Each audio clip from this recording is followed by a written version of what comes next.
ഇവൻ അവിടെ എന്ത് നോക്കുക? ശ്യാം എന്തിനാ അവിടെ പോയി നിൽക്കുന്നേ? എടി അവനോട് ഇങ്ങോട്ട് വരാൻ പറയേ.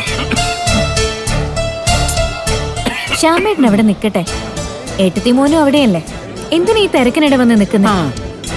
ജങ്കാർ വരുമ്പോ അവര് കേറിക്കോളും.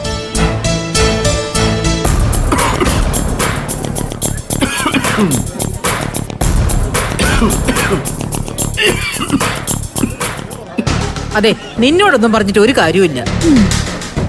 നോക്കിയേ, ഒരു ക്ഷയരോഗി അവിടെ ഒന്ന് ചുമക്കുന്നുണ്ടല്ലോ.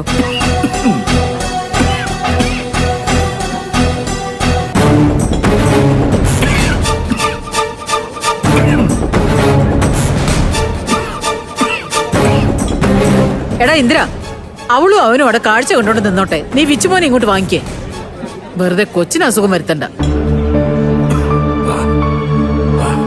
എന്റെ അമ്മേ, ജങ്കാറിപ്പ് ഇങ്ങെത്തും. അവര് തിരക്കിനിടെ നിക്കണ്ട, അവിടെ നിക്കട്ടെ, അവര് കയറിക്കോളും. ഇതൊക്കെ പറയാൻ പോയ എന്നെ പറഞ്ഞാ മതിയല്ലോ. എന്റെ അമ്മേ, അയാള് ക്ഷയരോഗിയാണെന്ന് അമ്മയോട് ആരാ പറഞ്ഞത്? എല്ലാരും മനുഷ്യരല്ലേ? മനുഷ്യര് വയ്യെങ്കി വീട്ടിൽ ഇരുന്നാ പോരെ. ഈ അമ്പലത്തിൽ പിച്ച കണ്ടാ വരുന്നത് എന്തിനാ? ജീവിക്കാൻ വേറെ വഴിയില്ലാത്തവര് പിച്ച തണ്ടുന്നത് സാധാരണയാണ്. അല്ലാതെ പിച്ച തണ്ടുന്നവരെയാ സൂക്ഷിക്കേണ്ടത്.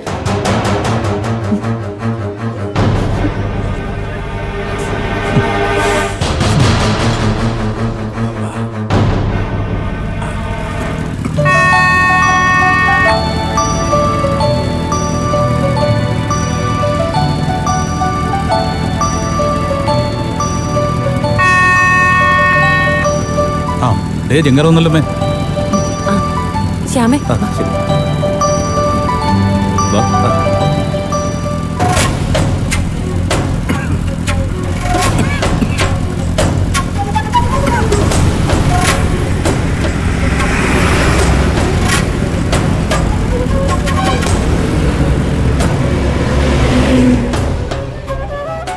ഒന്ന് നിന്നേ. കൊച്ചിന്റെ കയ്യിലേ മാലയും മോതിരമൊക്കെ ഉണ്ടോന്ന് നോക്കട്ടെ. ആ ഉണ്ട്, ഒന്നും നഷ്ടപ്പെട്ടിട്ടില്ല.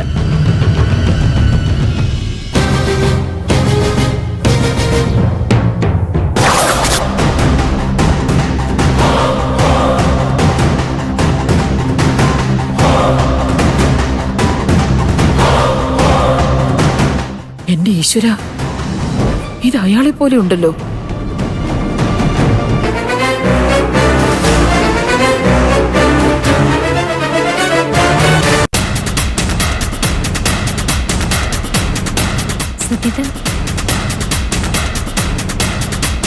അമ്മ ഇത് എന്ത് നോക്കി നിക്ക?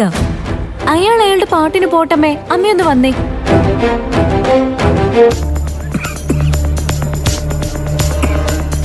അമ്മയ്ക്കിത് എന്തു പറ്റിയമ്മേ? ശത്രുവിനെ നോക്കുന്ന പോലെയാണല്ലോ അയാളെ നോക്കുന്നേ. ഞാൻ അയാളെ ഒന്നും അല്ല നോക്കിയത്. കണ്ട ഭ്രാന്തന്മാരെയൊക്കെ നോക്കട്ടെ, എനിക്കെന്താ കാര്യം? നിങ്ങളിങ്ങ് വന്നേ. വാ, ഇവിടുന്ന് മാറിയിക്കാം.